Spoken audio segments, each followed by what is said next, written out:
You think karma takes years? Sometimes it takes just one mother with a broken heart and a brilliant plan. My brother always believed he was untouchable, the golden child, the one who could lie, steal, and manipulate and still come out clean. But what he didn't know was that our mom, the woman he used and abandoned, had one final card to play. And when she played it, she didn't just teach him a lesson. She ended him. If you've ever watched someone treat family like a wallet, if you've ever dreamed of justice so poetic it almost feels divine, hit that like button and subscribe. Because today, you're about to hear how my mother's revenge from beyond the grave made my greedy brother's entire life collapse like a house of cards. They used to say boys carry the family name. In our house, that was more than a saying, it was law. From the moment my brother, let's call him Eric, was born, he was the sun around which everything orbited. When I came along a girl, I was the background noise, the helper, the afterthought. If Eric wanted something, he got it. If I wanted something, I was told, "Why can't you be more like your brother?" I used to think maybe they were right, maybe I wasn't enough. But as I grew older, I started noticing the pattern. Eric wasn't better. He was just louder, greedier, and always knew how to twist things to get what he wanted. He didn't love people. He used them. Our parents paid for his college, every cent: tuition, books, housing, meals, even laundry money. They told him, "Don't worry about a job, focus on your degree." And he took that as an invitation to live like a prince. He'd only call home when he needed something. "Hey mom, can you spot me rent?" Or "Dad, I lost my card again, can you transfer $200? No, how are you? No visits. Just withdrawals, emotional and financial. By the time our parents realized what he'd become, it was too late. They'd created a monster who saw family as nothing more than a credit line. When Eric met his girlfriend, let's call her Samantha, she was already 5 months pregnant. Not with his child, someone else's. You'd think that would make him cautious. But no, Eric saw an opportunity. He told Dad he was dropping out of school to help raise Samantha's baby. I still remember the look on Dad's face. A mix of fury and disbelief. "Dad, you do that and you're on your own. You owe me every cent I've spent." Eric didn't blink. He just packed his things, slammed the door and vanished. He got a job in low-end retail, kept the girlfriend, and unbelievably, finished his degree later. But the bright future he once had? Gone. All because he couldn't stand the idea of earning something on his own.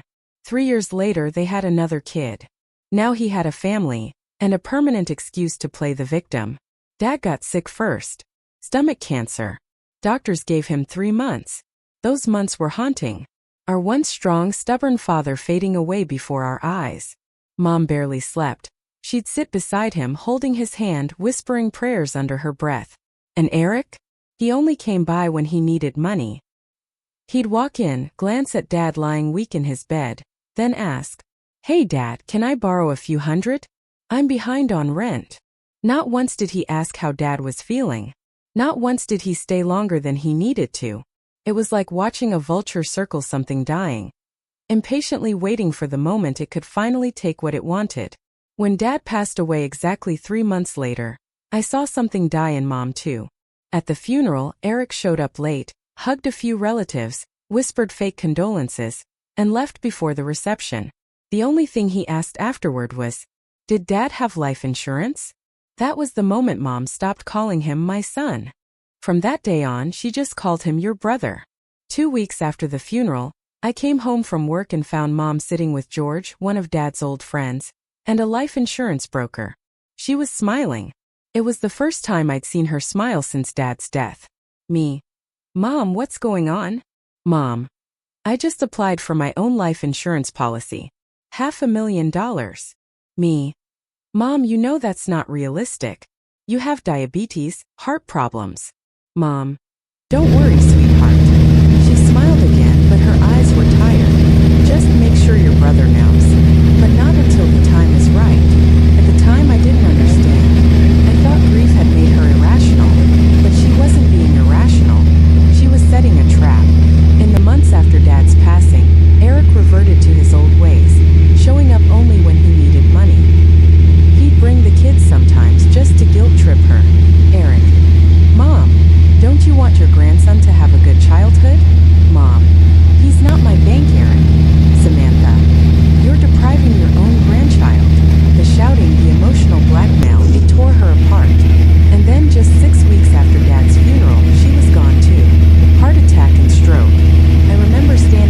sterile hospital hallway numb. 2 parents gone in 6 weeks. And my brother's first words when we left the hospital? Eric. Did mom have any cash on her? Kid needs food. I nearly opened the car door and threw myself out while we were still moving. I said nothing. Just pulled out mom's purse, found a $20 bill, and tossed it at him. He took it without hesitation. Then silence. A few miles later he asked again, the question I'd been expecting. Eric. Did mom have life insurance? And suddenly I heard mom's voice in my head. Make sure your brother knows, but not until the time is right. This was it. Me?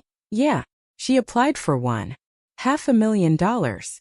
He didn't say a word after that. Just gripped the steering wheel tighter. Eyes gleaming like he just won the lottery. A month later, after mom's funeral replayed the same cycle. Him showing up, looking bored, leaving early. I got a letter in the mail. Addressed to mom. I opened it and froze. It was from the insurance company.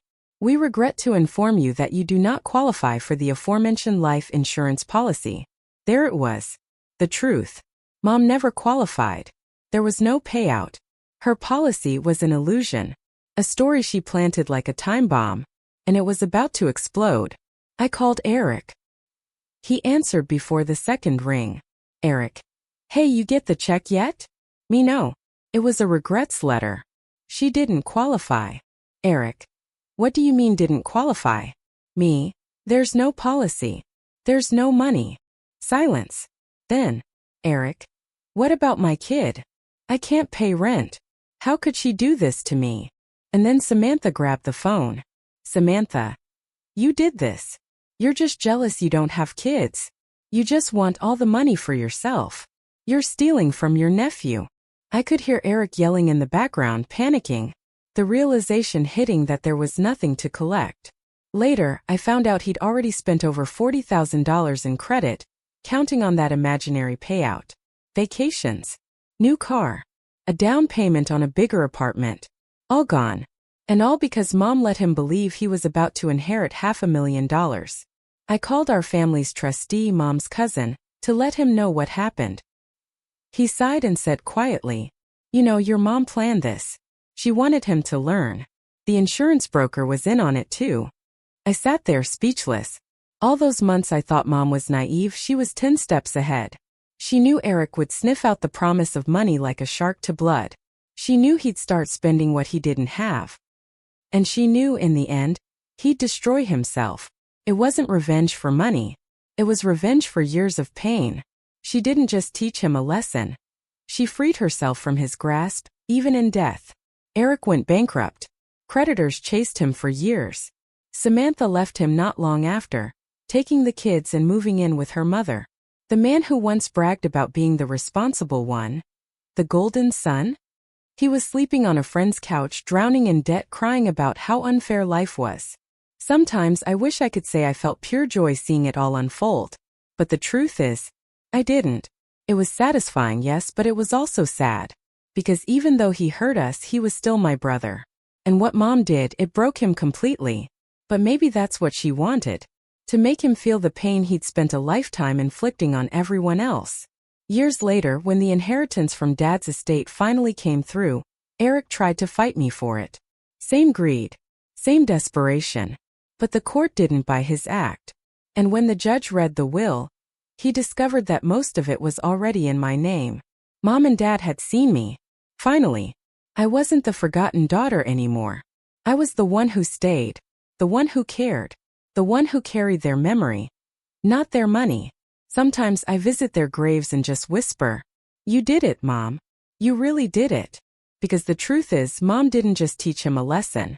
She taught me one too. That love, real love, doesn't always look soft. Sometimes it looks like tough choices. Sometimes it looks like silence. And sometimes it looks like revenge. So if you ever feel like karma's asleep, remember this story. Because sometimes the universe doesn't need to strike back. A mother's heart will do it for her. Mom's plan wasn't cruel. It was justice, the kind that only someone who's been hurt deeply enough could understand. If this story gave you chills, hit that like button. If